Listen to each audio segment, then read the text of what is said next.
चौपाल में आप सभी का बहुत बहुत स्वागत है। मैं हूं आपके साथ स्मिता सिंह। आज की किसान चौपाल हम लगा रहे हैं उत्तर प्रदेश की आगरा में बीपीएस कॉलेज के प्रांगण में, सभागार में ये चौपाल हम लगा रहे हैं। ये किसान चौपाल हम green TV India, UP agriculture department, Agra agriculture department, आत्मा, केवी के Bichpuri, RDF foundation, Dhanuka agritech limited और एनडीएस स्टील प्राइवेट लिमिटेड के सहयोग से आज यहाँ पर लगा रहा है, जिसमें हम आलू फसल प्रबंधन पर विस्तार से बात करेंगे।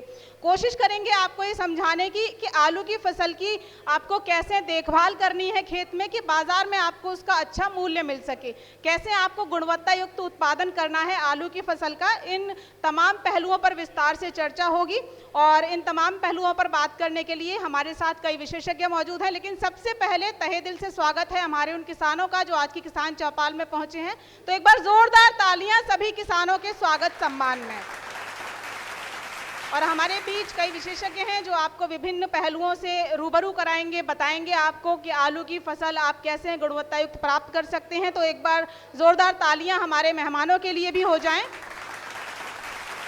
तो चलिए कार्यक्रम की शुरुआत करते हैं और सबसे पहले मैं स्वागत करना चाहूँगी हमारे उन विशेषज्ञों का जो आज की किसान चौपाल में पहुँचे हैं। और मैं अभी अपने सभी विशेषज्ञों से कहूँगी कि एक एक करके मंच पर आएंगे और हमारे ग्रीन टीवी की तरफ से वेलकम पॉट जो दिया जाएगा उसे स्वीकार करेंगे। तो सबसे पहले मैं स्वागत करना चाहूँगी श्री सचिन शर्मा जी हैं, SMS Fatehabad agriculture department Agra से। सर प्लीज़ मंच पर आएँ, आपका बहुत बहुत स्वागत है कार्यक्रम में। और मैं आप लोगों से गुजारिश करूँगी कि अगले 2-3 मिनट जब तक ये ओपनिंग सेशन चलेगा आप तालियां बजाते रहेंगे। मैं स्वागत करना चाहूंगी श्री अनुपम दुबे जी हैं, एसएमएस हॉर्टिकल्चर केवी के बिचपुरी आगरा से। सर आपका भी बहुत बहुत स्वागत है कार्यक्रम में। मैं स्वागत करना चाहूंगी मिसेस दीप्ति सिंह हैं, एसएमएस होम साइंस केवी के बिचपुरी आगरा से। आपका भी बहुत बहुत स्वागत है मैम। मैं स्वागत करना चाहूँगी श्री युवराज सिंह परिहार सर हैं, managing director BPS cold storage Shamshabad Agra से। सर आपका भी बहुत बहुत स्वागत है कार्यक्रम में। और sir thank you so much आज की किसान चौपाल की व्यवस्था करने में हमें सहयोग करने के लिए। इस सहयोग के लिए भी आपका तहे दिल से शुक्रिया, बहुत बहुत स्वागत है आपका कार्यक्रम में। जोरदार तालियां, पीछे की कुर्सी तक तालियां बजा दीजिए। और हमारे साथ श्री राजेश सिंह परिहार सर भी हैं। सर आपका भी बहुत बहुत स्वागत है कार्यक्रम में। हमारे साथ मिस्टर मनु बहादुर हैं, एसएमई धानुका एग्रीटेक लिमिटेड से। सर आपका भी बहुत बहुत स्वागत है कार्यक्रम में। मिस्टर आशीष मान हैं, brand manager fungicide and biological Dhanuka agritech limited से। सर आपका भी बहुत बहुत स्वागत है कार्यक्रम में।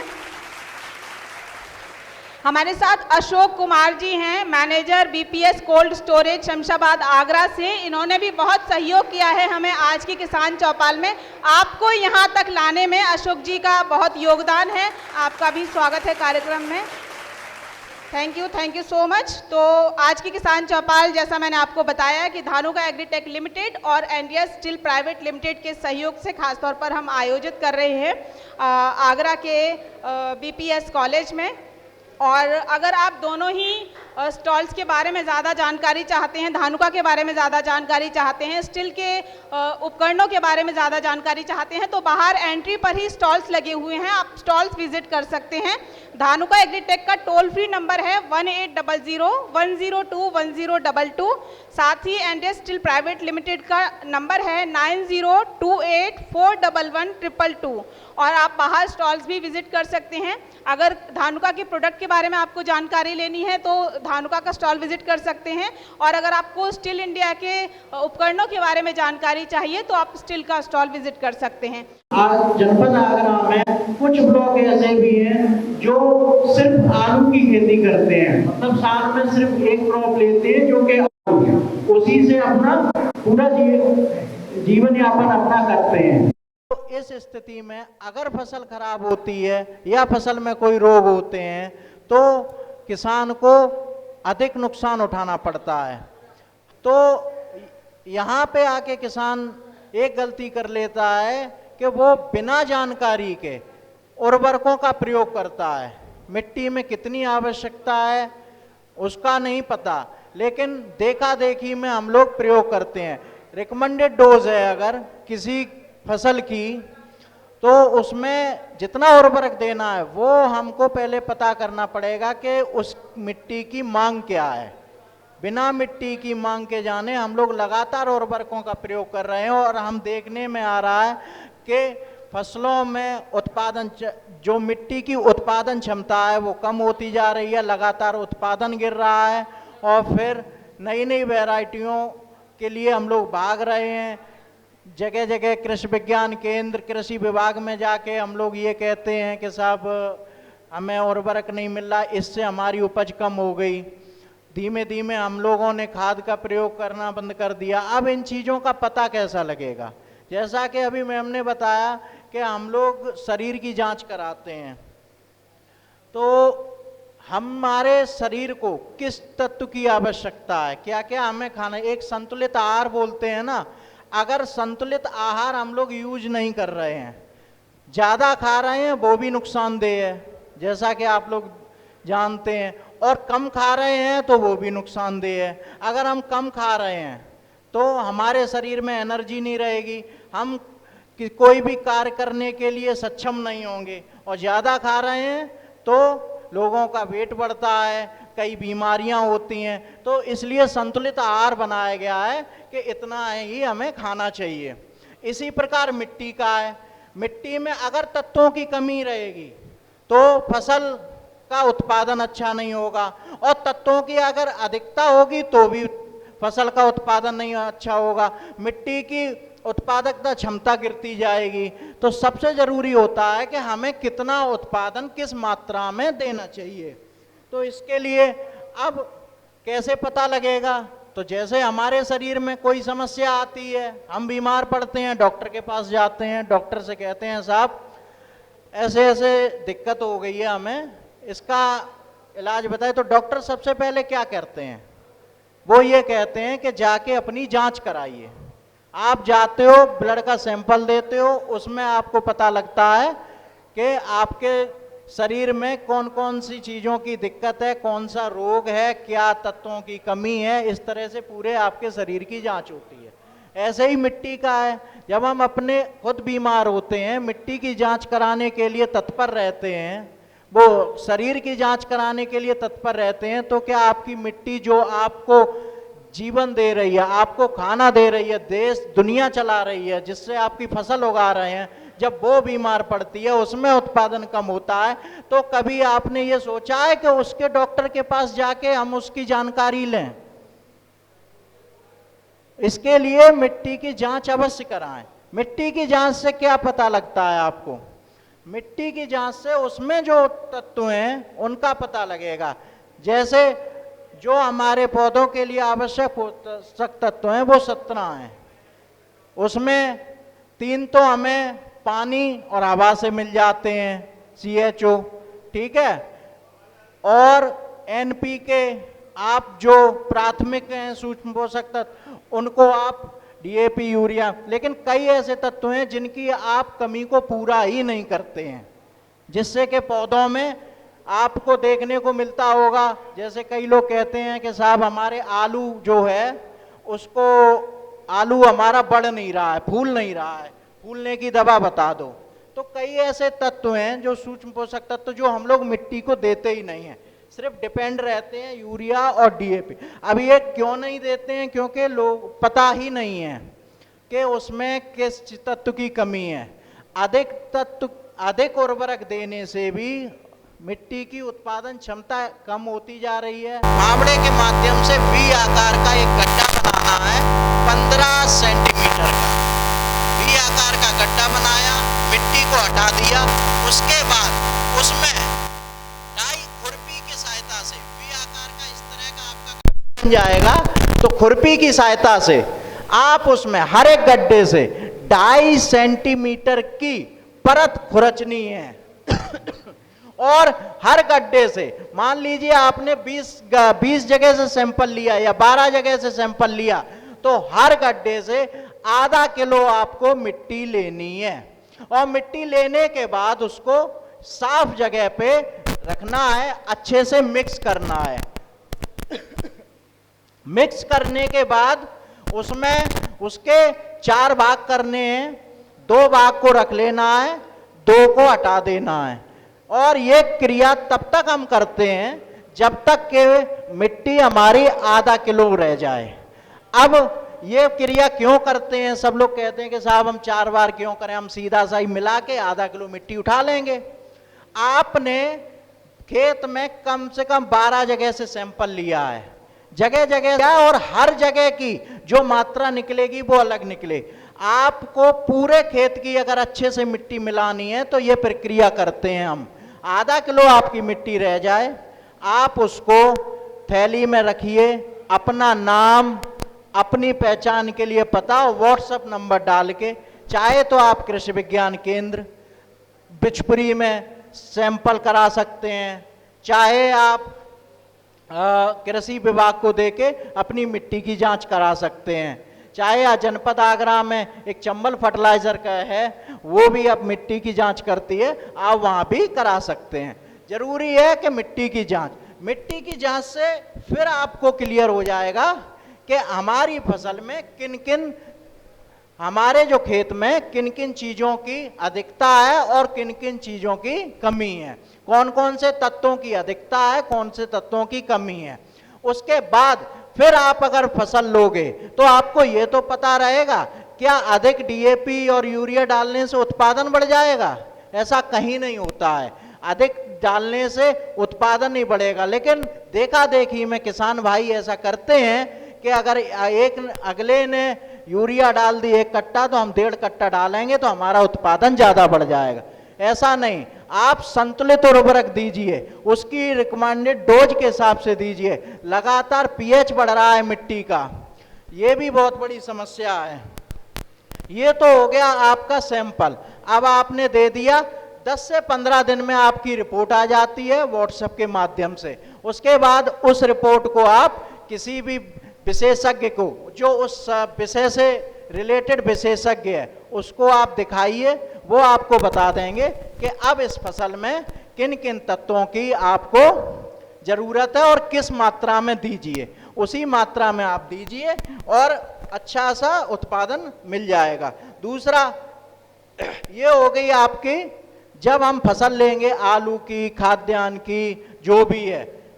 अब जैसे मान लीजिए आपको बगीचा लगाते हैं तो उसकी मिट्टी की जांच कैसे करते हैं?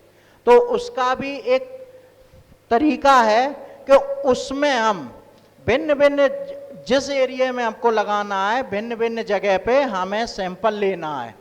अब सैंपल लेने का तरीका, हमने यहाँ तो 15 सेंटीमीटर का लिया, ठीक है ना।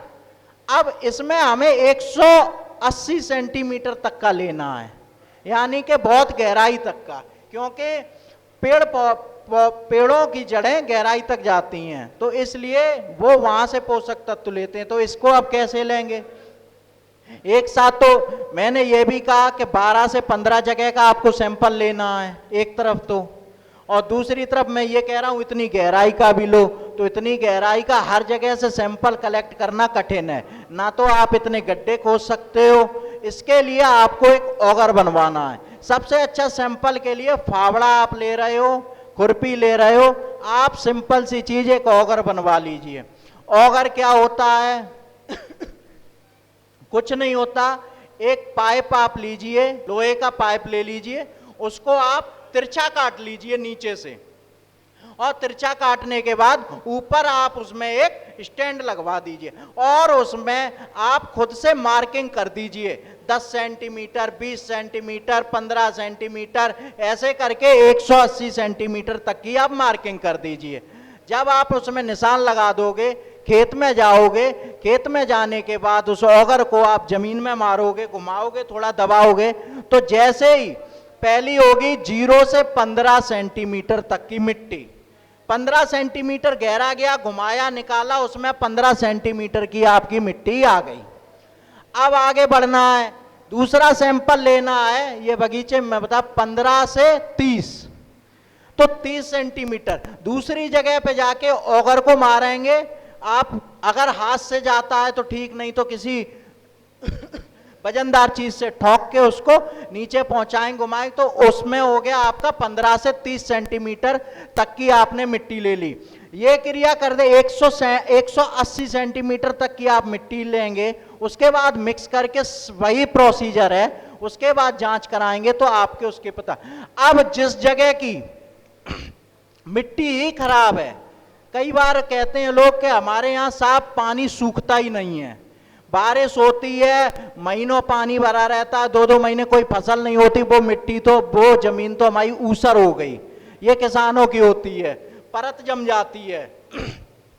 अब उसमें मिट्टी सुधार के लिए, ऊसर भूमि की सुधार के लिए क्या करना पड़ेगा हमें? ऊसर भूमि की सुधार के लिए आपको 90 सेंटीमीटर का एक गड्ढा खोदना है और उसमें 0 से 15, 15 से 20 अलग अलग परतों में आपको मिट्टी कलेक्ट करनी है, उसका आपको सैंपल कराना। उससे पता लगता है कि किस लेयर में क्या प्रॉब्लम है, कई हमारी परतें होती हैं। अब ऐसे ही बात करते हैं आलू की। आलू मिट्टी की जांच आप करा लोगे, उसके बाद हमारी बात आती है बुवाई की, ठीक है ना। अब आलू में आपने कई समस्याएं देखी होंगी, लगातार आप देखते आ रहे होंगे, आलू में एक कॉमन स्कैब करके मतलब चेचक वाली समस्या आ रही है सबसे ज्यादा। तो ये समस्या के लिए आपको रखरखाव और बुवाई से पहले उपचारण और मृदा का पीएच की बात आई। पीएच क्या है? तो मिट्टी का पीएच आपको तभी पता लगेगा जब आप जांच कराओगे। लगातार आप देख रहे हो दिन प्रतिदिन हमारी मिट्टी ऊसर होती जा रही है, उपज कम होती जा रही है। इसका एक मुख्य कारण ये भी है कि मिट्टी का पीएच जनपद आगरा में 8 से 8.5 तक पीएच हो गया है और आलू को कितना चाहिए? 5.5 से 6.5। सोचिए, 7 से ऊपर भी नहीं। अब इतनी अधिकता में आप ये सोचो कि हमें फसल अच्छी मिल जाए, बिना रोग के मिल जाए, कैसे हो? अब उसके लिए अब आपको पता ही नहीं पीएच बढ़ गया, हम लगातार और बिना ज्ञान के उर्वरकों का प्रयोग कर रहे हैं। तो उसके लिए आपने जांच कराई, जांच कराने के बाद एक चीज हमेशा हम लोगों ने एक चीज बिल्कुल साइड से हटा दी, जो कि है गोबर की खाद। या तो है नहीं या यूज नहीं करते, पूरा खाद छोड़ के उर्वरकों पे डिपेंड हो गए कि हाँ हमें यही देना है, इसी से मिल जाएगा। तो मिट्टी में गोबर, जब भी आप कोई भी फसल लें, गोबर की खाद या हरी खाद का प्रयोग अवश्य करें। बहुत से तत्व आपको इससे मिलेंगे, आपकी मिट्टी की उर्वरक क्षमता कम नहीं होगी, ये आप जान लीजिए। गोबर की खाद हमेशा डालिए। अब आपने ये कर दिया, उसके बाद मिट्टी की जांच हो गई, हमने खेत की तैयारी पे आ गए। खेत की तैयारी के समय किसान भाई अपनी ये जो हम लोग बीज को उपचारित करते हैं ना, बीज को उपचारित करने के साथ साथ हमें अपनी मिट्टी भी उपचारित करनी चाहिए। बीज को हम लोग कैसे उपचारित करते हैं? हम लोगों ने एक पद्धति अपनाई है स्प्रे करके, धीमे धीमे धुलाई करना सबने बंद कर दिया आलू के बीज की। ये सबसे ज्यादा समस्या इसी की वजह से देखने को मिल रही है, आपके जो चेचक वाली समस्या आती है। आपको अपने बीज को उपचारित करने के लिए बोरिक अम्ल का प्रयोग करना है। 3% बोरिक अम्ल को आप पानी में डालिए, 1 लीटर पानी में डाल दें। उसके बाद कहीं भी जैसे आपको उपचारित करना है वहां पानी भर लिया। 30 मिनट तक अपने बीज को, जो आलू की जो भी प्रजाति आप बुवाई कर रहे हो, 30 मिनट तक अपने बीज को उसमें भिंगा के रखें और 30 मिनट बाद निकाल के उसको छायादार स्थान पर सुखाकर उसके बाद बुवाई के लिए यूज करें। क्या करते हैं हम लोग, जब स्प्रे करते हैं तो स्प्रे में कई बार जमीन पे डाल के जब स्प्रे करते हैं तो स्प्रे में कई बार ऐसा नहीं होता कि 100% आलू की पूरी लेयर जो ऊपर की है वो कवर हो जाए। अगर जगह रह गई तो आपका इन्फेक्शन वहां से जाएगा, जो कि आती है। दूसरा, वैरायटी हमेशा ऐसी लें जो रोग रहित हो। उसके बाद मिट्टी का उपचार करना है। मिट्टी में क्या करना है, आप 2 से 2.5 लाख रुपए आप तकरीबन लगाते हो अपनी फसल में, 500 रुपए और लगा दीजिए। 500 रुपए और 1 हेक्टेयर में क्या लगाओगे, 2.5 किलोग्राम ट्राइकोडर्मा ले लीजिए। ट्राइकोडर्मा पाउडर आता है कृषि रक्षा इकाई पे 200 से 250 रुपए केजी के हिसाब से आपको मिल जाएगा। 2.5 किलोग्राम ट्राइकोडर्मा 70 से 80 किलोग्राम गोबर की खाद में मिलाइए और मिलाने के बाद उसको 7 से 8 कुंटल गोबर की खाद में मिलाइए। मिलाने के बाद उसमें पानी डालिए और पानी डालने के बाद छायादार स्थान पे छोड़ दीजिए और उसको इंतजार करिए आप एक हफ्ते 15 दिन में, वो उसमें डेवलप कर जाएगा। फिर उसके बाद अपने खेत में छिटक के उसको मिला दीजिए। ये तो आपका हो गया मृदा उपचारण। उसके बाद आपने बीज उपचारित कर दिया, बुवाई कर दी।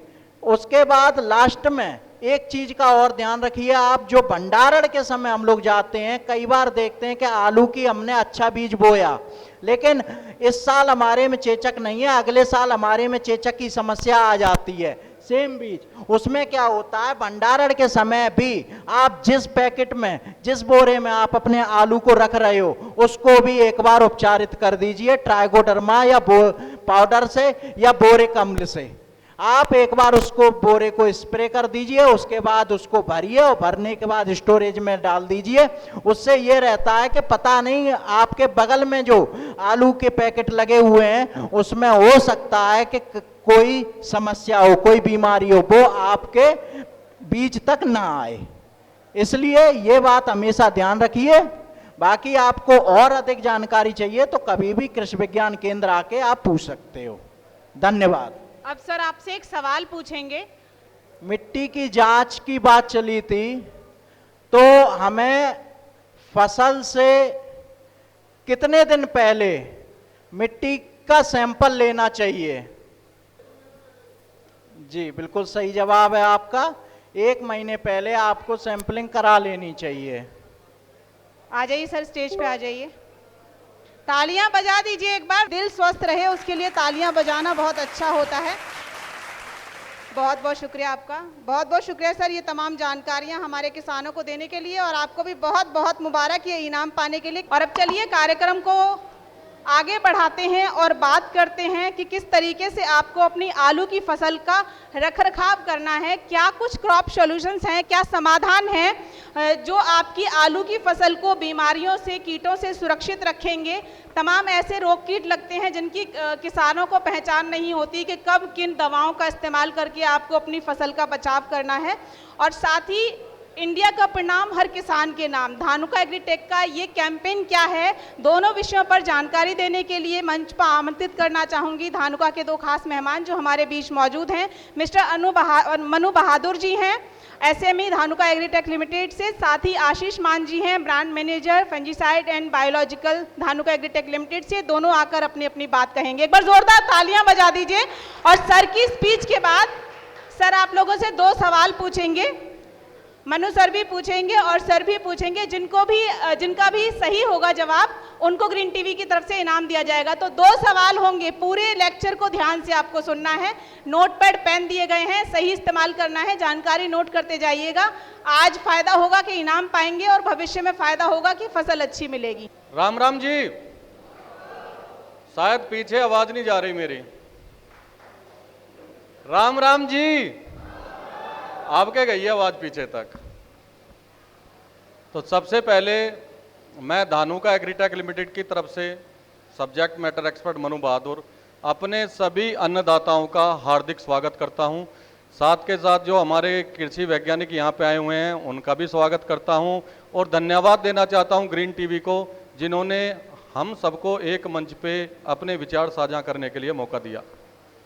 तो कड़ी वहीं से है जहां से डॉक्टर साहब ने छोड़ा था। कितनी जरूरी है मिट्टी की जांच? डॉक्टर साहब ने काफी डिटेल में बताया, लेकिन अभी तक आवाज नहीं आई कि जरूरी है या नहीं है। जरूरी है। तो मिट्टी की जांच बहुत ज़रूरी है। मिट्टी के बारे में मैं काफ़ी बातचीत करूंगा, मेरा टॉपिक यही है। लेकिन उससे पहले मैम थोड़ा सा स्मार्ट खेल गई। एग्ज़ाम आपका नहीं है, उन्होंने एक ड्यूटी दे दी मुझे कि एक सवाल पूछना है। तो जब सवाल पूछते हैं ना, तो सवाल पूछने का मतलब यह है कि आपको जानकारी मुझे सही देनी पड़ेगी। एग्ज़ाम आपका नहीं, एग्ज़ाम मेरा है। क्योंकि अगर बच्चा फेल होता है ना, तो वो टीचर की गलती होती है कि इसका मतलब मैंने सही से नहीं पढ़ाया। तो मैम हल्के से इशारा दे गई कि आपको सही पढ़ा के जाना है। तो एक आपने बैनर देखा होगा, धानुका एग्रीटेक लिमिटेड, जो सन 1980 के अंदर अस्तित्व में आई थी। आरजी अग्रवाल जी ने इसे शुरू किया था। तो हर कंपनी का एक मोटिव होता है, हर बिजनेस का एक मोटिव होता है। तो हमारी कंपनी का भी एक मोटिव है, और वो आप जहाँ भी धानुका का नाम देखेंगे वहाँ पे वो चीज़ ज़रूर लिखी मिलेगी, transforming India through agriculture. Bharat के अंदर बहुत सारे व्यापार हैं, हर तरह के व्यापार का अलग अलग अस्तित्व है। लेकिन हमारे धानुका की सोच ये है कि भारत के अंदर बदलाव आना चाहिए, लेकिन बदलाव हम लाएंगे किस दिशा में? हम अपना, क्योंकि हमारी एक्सपर्टी खेती के द्वारा है, तो हम ये चाहते हैं कि भारत के अंदर जो बदलाव आए वो खेती के द्वारा आए। मेरा मुन्ना, पता है, जब 9 महीने का था सिर्फ अपनी माई और बाबा को जानता था।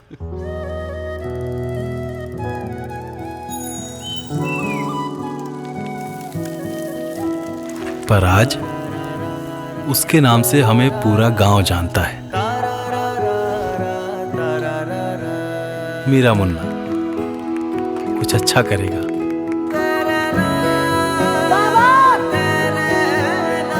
बाबा फर्स्ट। पर जानता हूं वो जो भी बनेगा वो सपना सिर्फ उसका ही होगा, और मेरा सपना, मेरा मुन्ना। मेरा एक ड्रीम है कि मैं सबके ड्रीम को पूरा कर सकूं, वो बन सकूं जो अपने से पहले सबके लिए सोचता है, जो अपने हार्डवर्क से हर दिन हमारा पेट भरता है, मिट्टी की रक्षा से लेकर पूरे विश्व को खाने की सुरक्षा देता है। वो देश का अभिमान है, देश की शान है, और मैं वही शान बनना चाहता हूँ। हाँ, मैं किसान बनना चाहता हूँ।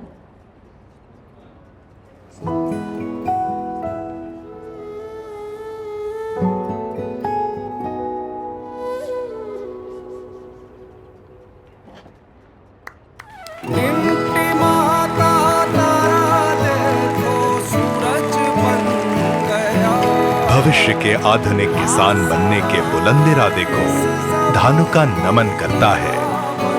इंडिया का प्रणाम हर किसान के नाम। आप जहां भी धानुका देखेंगे एक चीज जरूर देखने के लिए मिलेगी, इंडिया का प्रणाम हर किसान के नाम। ये हमने शुरू किया था कोविड के बाद। कोविड से पहले की अगर बात करूं तो एक हमारे प्रधानमंत्री जी हुए थे, लाल बहादुर शास्त्री, उन्होंने एक नारा दिया था, जय जवान। उसके बाद श्री वाजपेयी जी ने उसके अंदर एक शब्द और जोड़ दिया था, जय विज्ञान। तो वो नारा तो उन्होंने 65 के आसपास लगा दिया था, लेकिन इसका सही मायना जो हमें मिला था देखने के लिए, वो मिला था जाके जब कोविड आया देश में।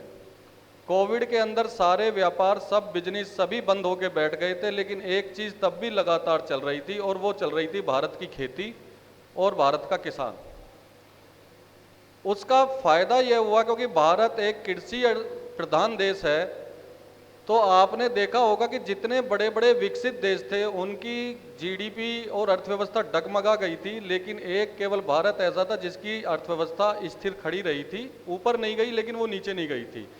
तो इससे आप सभी किसान भाइयों ने एक चीज़ तो सिद्ध कर दिया था उस दिन कि केवल मेरा किसान अन्नदाता ही नहीं है, किसान आज भारत की अर्थव्यवस्था का मुख्य चौथा स्तंभ है, जो आज भी भारत की अर्थव्यवस्था को बराबर की हिस्सेदारी देता है। तो हमने इसीलिए कि भी किसान को खाली अन्नदाता कहने से काम नहीं चलने वाला, तो हमने एक मुहिम चलाई थी, और वो मुहिम आज तक चली आ रही है हमारी, और आगे भी चलती रहेगी कि इंडिया का प्रणाम हर किसान के नाम। क्योंकि हर एक किसान को जो जज्बा उन्होंने दिखाया था वो जज्बा आगे भी बना रहे, और वो क्यों बना रहे उसका भी कारण है। आप सबने पिछले साल एक न्यूज़ पढ़ी होगी, कि भारत ने चाइना को पीछे छोड़ दिया। किस चीज में छोड़ा था जी?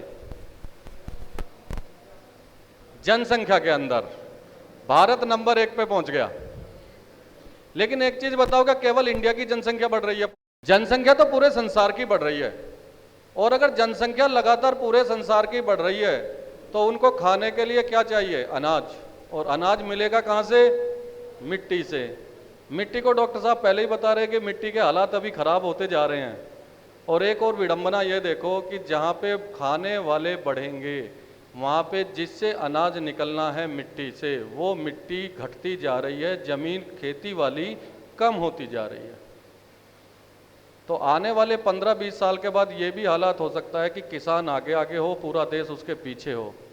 और जो ज़मीन हमारे पास बची होगी, तो जो आप 10-15 साल के अंदर हालात देख रहे होंगे ज़मीन के, तो आने वाले 15-20 साल बाद जब ज़्यादा ज़रूरत पड़ेगी तो एक तो ज़मीन वैसे ही कम हो जाएगी, और जो ज़मीन बचेगी भी तो जिस हालात में खेती बिगड़ती जा रही है, क्या वो मिट्टी रहने वाली है?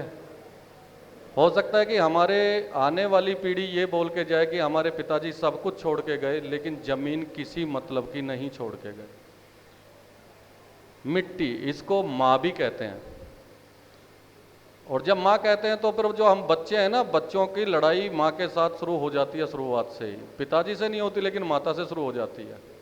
तो वही मनमानी हमारी अभी मिट्टी के साथ चल रही है। विषय बहुत महत्वपूर्ण और चिंतापूर्वक है, क्योंकि आप जो भी चीज़ बीज लाओगे वो ज़मीन में बोओगे, जो खाद दोगे वो ज़मीन में जाएगा, जो उत्पादन निकलेगा वो सब कुछ ज़मीन में मिलेगा। और जब हम खा के अगली बार अंतिम सांस लेंगे तो भी जाके ज़मीन में ही मिलेंगे। तो इसका स्वास्थ्य अगर अच्छा रहेगा तो हमारा उत्पादन भी घटेगा। जो घटता जा रहा है वो उत्पादन बढ़ेगा, लागत घटेगी। लागत हमारा बढ़ने का मुख्य कारण ये है कि हमारी जो ज़मीन है वो अच्छी नहीं रही। अब उसके लिए ज़रूरी चीज़ क्या है कि क्यों गई ये मिट्टी? अगर आप विज्ञान और वैज्ञानिकों के बारे में बातचीत करेंगे और उनके लेख पढ़ेंगे तो वो साफ साफ लिख के देते हैं कि पहले मिट्टी से फसलें हम 2 लेते थे, आज हम 3 ले रहे हैं, 4 भी ले रहे हैं। और ऐसा नहीं है कि आप कहो कि 2 लेंगे। विज्ञान ये कहता है कि आगे ज़रूरत ऐसी पड़ेगी कि साल में 5 फसलें लेनी पड़ेंगी, एक फसल के साथ 2 फसल लेनी पड़ेंगी। तो ये अभी आगे चलेगा। तो डॉक्टर साहब ने जो ये कहा था कि भाई ये बड़ा ज़रूरी है गोबर की खाद जाए, हरी खाद जाए, तो हरी खाद वाला ऑप्शन आज मुझे तो फसल में नहीं दिखाई देता, क्योंकि जब फसलें 5-5 की तरफ चले जाएंगे तो हमारे पास टाइम बचने वाला नहीं है हरी खाद देने के लिए। पहला कारण। दूसरा क्या है कि आपने मिट्टी से लिया तो बहुत, लेकिन मिट्टी को दिया भी बहुत। लेकिन मिट्टी को देने का तरीका बदल दिया। रासायनिक खाद, चाहे यूरिया लो, डीएपी लो, पोटास, जिंक, सल्फर, जितने भी नाम लोगे सब रासायनिक हैं। लेकिन जैविक जो देसी खाद होता था वो जमीन से लगभग हमने दूर कर दिया है। गोबर की खाद मोस्टली अवेलेबल नहीं है। जो थोड़ी बहुत है वो ज़रूरत वाली जगह पे ही डाल पाते हैं, पूरे सारे खेतों में हम ज़मीन में नहीं डाल पाते हैं। अगर आप मिट्टी की जांच आज कराएंगे तो आपको मिट्टी के अंदर एक होती है जीवाश्म की मात्रा, कार्बनिक तत्व की मात्रा, वो आपकी मिट्टी के अंदर बहुत कम होगी। मिट्टी लगातार ठोस होती जा रही है। तो अगर इस समस्या को सुधारना है तो उसके लिए हमें देसी खाद या देसी खाद जैसे आइटमों की तरफ जाना पड़ेगा। तो हमने भी उसके लिए एक पहल दी है, एक प्रोडक्ट दिया है हमने, माइकोर सुपर। ये आपके खेत में वही काम करता है जो काम खेत के अंदर देसी खाद किया करती है। सबसे पहला जरूरी है कि मेरी मिट्टी जब तक भुरभुरी नहीं होगी, जब तक मुलायम नहीं होगी, आज मिट्टी कठोर होती जा रही है, उसको पानी पीने की क्षमता नहीं रही, पानी पड़ा कई दिन तक पानी नहीं पीती है, तो मिट्टी की संरचना बिगड़ती जा रही है। तो ये मिट्टी को धीरे धीरे भुरभुरी करता है। दूसरा क्या है, इसके अंदर जीवित जीवाणु होते हैं। सबसे जो बड़ा काम ये करता है कि ये आपकी पौधे की जड़ों को बढ़ाता है। अगर आपने इसे सही टाइम पे इस्तेमाल कर दिया तो हमने यहाँ तक भी देखा है कि 7 से 8 गुना तक जो सेकेंडरी रूट सफ़ेद वाली होती हैं उन जड़ों को ये बढ़ा देता है। अब हम जो खाद डालते हैं पौधे पे डालते हैं सर या छींटा मारते हैं? डॉक्टर साहब ने तो बड़े सिंपल तरीके से बता दिया, 1 से 1.5 गुना तक खाद पड़ोसी से डालते हैं, लेकिन मैं तो दूसरा ही बोलता हूँ, मैं भी गांव का ही रहने वाला हूँ। मेरे जितने भी यहाँ किसान बैठे हैं, आपके खेत में कितना यूरिया जाएगा किस पे निर्धारित है? अपने पड़ोसी पे। जितना पड़ोसी डालेगा उससे ज़्यादा मैंने खेत के अंदर डालना है। पौधे ने कितना लिया मुझे नहीं पता, पौधे ने तो उतना ही लेना जितने में उसकी पौधे की जड़ है। उसके बाद जो खाद पड़ा हुआ है आपका, या तो वो लीच कर जाएगा ज़मीन में, या हवा में उड़ जाएगा, या वो आपके ज़मीन पे फिक्स होकर रह जाएगा, और वो उस स्तर पे फिक्स होता है कि आपकी अन्य किसी फसल को भी वो मिल नहीं पाता है। तो अगर आपकी पौधे की जड़ें 8 से 10 गुना तक बढ़ जाती हैं, तो जो खाद आप डालते हैं उसमें से मैक्सिमम खाद को ये पौधा ग्रहण कर लेता है। तो इसका मतलब आप 10 से 15% अपनी रासायनिक खादों को कम कर सकते हो। ये है वो जो मैं जड़ का दिखा रहा था। जैसे हम खाद बिखेरते हैं तो जितनी छोटी जड़ें होंगी, जितनी भी जड़ें छोटी होंगी तो वहां तक का तो खाद ले जाएगा, लेकिन अगर लेफ्ट साइड वाला फोटो देखोगे, जितनी जड़ें बड़ी हुई होंगी तो आपका मैक्सिमम खाद इस्तेमाल हो जाएगा। तो आप अपनी यूरिया और डीएपी की मात्रा को कम कर सकते हैं। अब जो सबसे जरूरी चीज है, बाजार में माइक्रोराइजा बहुत सारे आते हैं, इसमें अलग क्या है? तो आपने देखा होगा काफी बार दुकानदार बता देते हैं, काफी बार दुकानदार नहीं भी बताते हैं। तो जो दूसरे माइक्रोराइजा बाजार में मिलते हैं अवेलेबल, उनको आप किसी रासायनिक खाद के साथ मिला के नहीं डाल सकते, क्योंकि उनके अंदर जीवित जीवाणु होते हैं। जैसे ही रासायनिक खाद के साथ मिलाएंगे तो वो मर जाएंगे। लेकिन आप हमारा जो धानुका का माइक्रो सुपर है, आप इसको मिलाकर डाल सकते हैं, क्योंकि एफएफटी टेक्नोलॉजी में है। इसको एक जेल कोटिंग करके जोड़ा गया है, जिससे कि अगर आप किसी भी केमिकल खाद के साथ मिलाएंगे तो उसके साथ रिएक्शन नहीं होता है और सारे के सारे जीवाणु आपके खेत में जाके काम करते हैं। तो ये है बाजार में। और जो माइक्रो सुपर नई टेक्नोलॉजी हमने दी है, इससे पहले हम भी वही टेक्नोलॉजी दे पा रहे थे आपको, लेकिन अभी हमने 3 साल से ये नई टेक्नोलॉजी दी है और इसके रिजल्ट भी बहुत बेहतरीन मिल रहे हैं। अगर आप देखेंगे तो ये आपके इधर का ही है, क्षेत्र का, पिछले साल का। अगर इसके अंदर देखोगे, एक माइक्रो सुपर ट्रीटेड है और एक फार्मर प्रैक्टिस है। सब कुछ समान है, ट्यूबर्स भी बराबर बने हैं, टिलर थोड़ी सी माइक्रो सुपर की ज़्यादा है, लेकिन सबसे बड़ा फर्क है आलू के साइज में। आलू का साइज जो गोल वाला साइज होता है, उसकी गिनती माइक्रो सुपर में बढ़ जाती है। और उसका मुख्य कारण ये होता है केवल कि आलू पौधे की जड़ में लगता है और ये पौधे की जड़ को 8 से 10 गुना तक बढ़ा देता है। तो आपके आलू को फूलने के लिए जगह मिल जाती है। तो ये सबसे बड़ा फर्क है माइक्रो सुपर का। अब जरूरी चीज क्या है कि इसकी मात्रा मुझे पता होनी चाहिए। आलू और गन्ने के अंदर माइक्रो सुपर जाता है 8 किलो, बाकी सारी फसलों में जाता है ये 4 किलो। तो जहाँ पे आलू के अंदर मैं बात करूँ 8 किलो देना है, तो कभी भी किसान को एक साथ नहीं देना चाहिए। एक तो 4 किलो तो दे दो 1 एकड़ के अंदर डीएपी के साथ। जब आप मशीन के अंदर डीएपी और आलू बिजाई कर रहे हैं, उसी समय पे 4 किलो दे दें। उसके बाद जब आप 20 दिन के आसपास पहला पानी देते हैं और खाद देते हैं, तो दूसरा 4 किलो आप उसके साथ दे देंगे, तो आपको रिजल्ट और बेहतरीन मिलेंगे। इसके अलावा अन्य सभी फसलों में जिनमें ये 4 किलो जाता है, उसको या तो डीएपी के साथ या पहले पानी पे कोई से एक टाइम दे दें। उसके बाद 20 दिन के बाद अगर आप देंगे भी, तो इसका सबसे मुख्य काम है मिट्टी भुरभुरी करना, वो ज़रूरत शुरुआत में है। पौधे की जड़ों को बढ़ाना, वो शुरुआत में बढ़ती है। 35-40 दिन के बाद किसी भी फसल की कोई जड़ नहीं बढ़ती है, तो इसको पहले 20 दिन के अंदर दे देना चाहिए। और जिस समय इसे दें तो इसके अंदर थोड़ी सी नमी रहनी चाहिए। तो मेरा इतना ही था। आगे मैं अपने डॉक्टर साहब मेरे साथी हैं अमित आशीष मांझी, ये आपको जो एक और मुख्य समस्या है आलू की धुलाई, उसके बारे में आगे बातचीत करेंगे। धन्यवाद। तो राम राम जी सभी को। नहीं, आवाज़ आ नहीं रही, पीछे आवाज़ मेरे को लग नहीं रहा जा रही है। राम राम जी सभी को। तो अभी देखिए बात करते हैं, जैसे हमने अभी तक बात की, एक जो मुख्य समस्या बात करी कि मिट्टी के बारे में हमने एक तरीके से बात करी कि मिट्टी किस तरीके से हमारी माँ के समान है। इसी प्रकार हम अब एक और समस्या के बारे में बात करते हैं कि जो हमारी होने वाली फसल है उसके लिए उसकी माँ क्या है। उसके लिए उसकी माँ है एक तरीके से बीज जो हम लगाते हैं। तो उसकी सुरक्षा के लिए हम क्या कर सकते हैं उसके बारे में चर्चा अब करेंगे। हमने मिट्टी की सुरक्षा के बारे में बात की अभी तक के लिए। तो देखिए, एक बार शुरू में अगर बात करें, कुछ बीमारियां आती हैं हमारी आलू की फसल। एक बात पहले हमारी जो शरीर होता है उससे अगर रिलेट करके देखिए इस चीज़ को, तो देखिए कोई भी बच्चा होता है उसके स्टार्टिंग में कुछ बीमारी होती है। उसके लिए जब शुरुआत होती है हमारी, जब बच्चा पैदा होता है, जब बच्चा माँ के गर्भ में होता है, उसी समय पे टीकाकरण करना जरूरी होता है कुछ बीमारियों के लिए। लेकिन कुछ बीमारी होती है जिनके लिए हम बाद में भी उनका निदान कर सकते हैं। तो इस प्रकार कुछ रोग ऐसे हैं हमारी आलू की फसल में जिनका हमें शुरुआती निदान करना जरूरी है, और उसके लिए हमें शुरुआत से ही उसके लिए थोड़ा ध्यान रखना जरूरी है। तो हम पहले उन्हीं जो बीमारियां आती हैं हमारी आलू की फसल में उसके ऊपर चर्चा करते हैं। कौन कौन सी बीमारी ऐसी हैं जिनसे हमें नियंत्रण चाहिए जिन बीमारियों के ऊपर, तो हमें बीज का शुरुआत में ही टीकाकरण करना पड़ेगा। उस एक बार अगर वो हमारे खेत में आ गई उसके बाद उसका कोई निदान नहीं हो पाता। तो उन्हीं बीमारियों के बारे में अगर हम बात करें, तो एक बीमारी है हमारी कॉमन स्कैब, चेचक रोग, जिसके बारे में डॉक्टर साहब ने बताया, बहुत बढ़िया कुछ बातें बताई उन्होंने। जैसे बताया कि जैसे हमारा क्या है, आजकल जो मिट्टी का पीएच है वो बढ़ता जा रहा है। आलू के लिए अगर हम मान के चले तो सबसे बढ़िया पीएच होता है 5 से 6.5 के आसपास का, अगर मान के चले वो बढ़िया होता है आलू की फसल के लिए हमारे।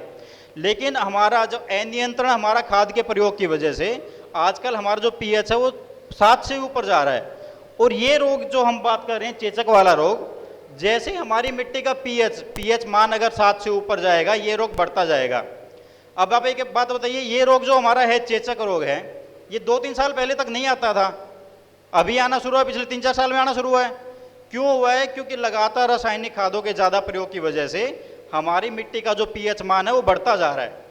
ये रोग आता क्यों? उसका एक जो मुख्य कारण क्या है, एक जीवाणु जनित रोग है। ये एक जीवाणु की वजह से होता है, फफूंदी जनित रोग नहीं है। ये जीवाणु का नाम है स्ट्रेप्टोमाइसिस कैबिज।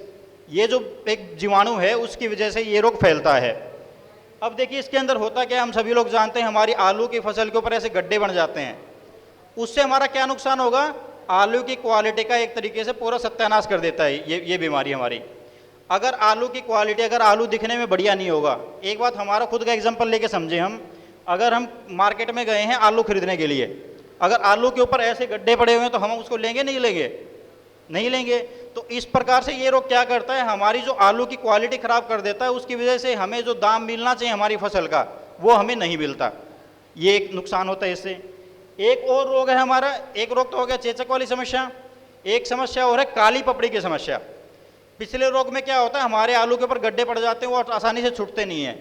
लेकिन ये जो काली पपड़ी की समस्या है, इसके अंदर क्या होता है, हमारी आलू के ऊपर काले रंग की पपड़ी दिखाई देगी, लेकिन उसको अगर हम खरोचेंगे तो आसानी से उतर जाएगी पपड़ी उसकी, वो तो आसानी से उतर जाती है। इसके अंदर इसकी खासियत होती है।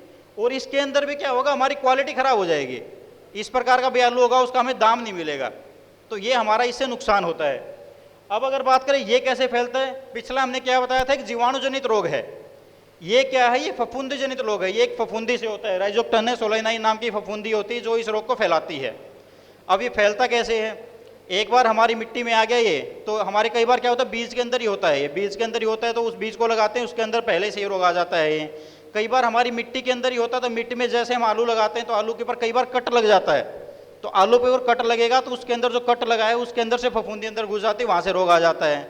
कई बार क्या होता है, हमारे खेत में जिस कोई भी ट्रैक्टर का इम्प्लीमेंट यंत्र हम यूज़ कर रहे हैं उस खेत के अंदर ये फफूंदी है, दूसरे में नहीं है, तो ट्रैक्टर उसी में जाएगा, उससे फैल जाता है। तो फैलने के बहुत तरीके हैं, इसके बहुत तरीके से फैलता है ये। अब देखिए अगर बात करें इसके लिए, अगर ये दोनों रोग हैं, ये हमारी आलू की फसल में लगभग 30 से 50% तक का नुकसान कर देती हैं। 30 से 50% का नुकसान हो जाता है, और क्वालिटी का नुकसान होता है वो अलग होता ही है।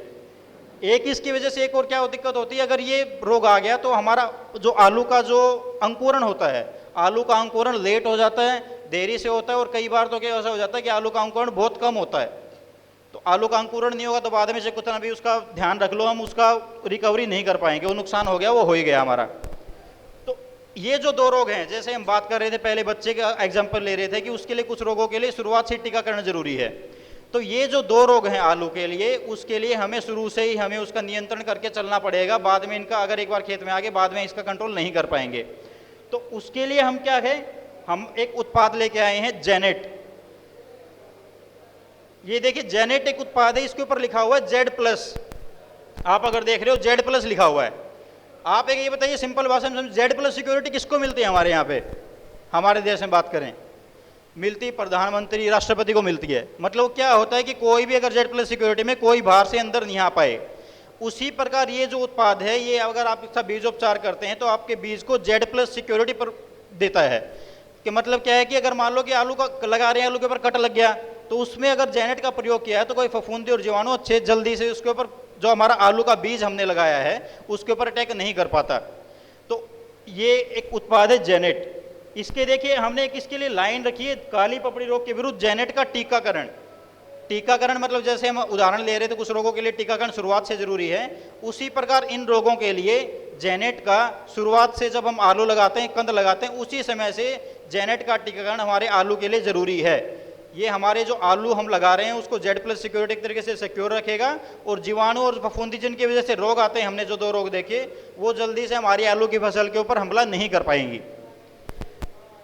अब देखिए एक बात करते हैं, आप कहोगे कि मतलब बहुत उत्पाद हैं इस तरीके से बीज उपचार के लिए, तो ये उत्पाद अलग कैसे है? तो ये उत्पाद अलग कैसे, उसके ऊपर हम बात करते हैं। पहला तो एक क्या इसके अंदर खास बात क्या है, ये एक अनूठा संयोजन है जीवाणुजनित, जीवाणुनाशक और फफूंदीनाशक का। ऐसा आपको अगर मार्केट में देखोगे, ऐसी कोई दवा जल्दी से नहीं मिल पाती जो जीवाणु और फफूंदी दोनों के ऊपर काम करती हो।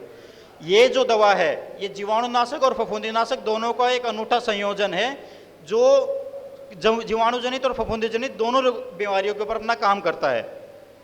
और हमने पीछे देखा रोग किससे आ रहे हैं, जीवाणु और फफूंदी दोनों से आ रहे हैं। तो अगर हम केवल फफूंदीनाशक लगाने जाएंगे तो उतना प्रभावी नियंत्रण हमें नहीं मिल पाता, लेकिन अगर हम जीवाणुजनित और जीवाणुनाशक और फफूंदीनाशक का मिश्रण अगर हम लगा रहे हैं तो उससे हमें बेहतर परिणाम मिलेगा।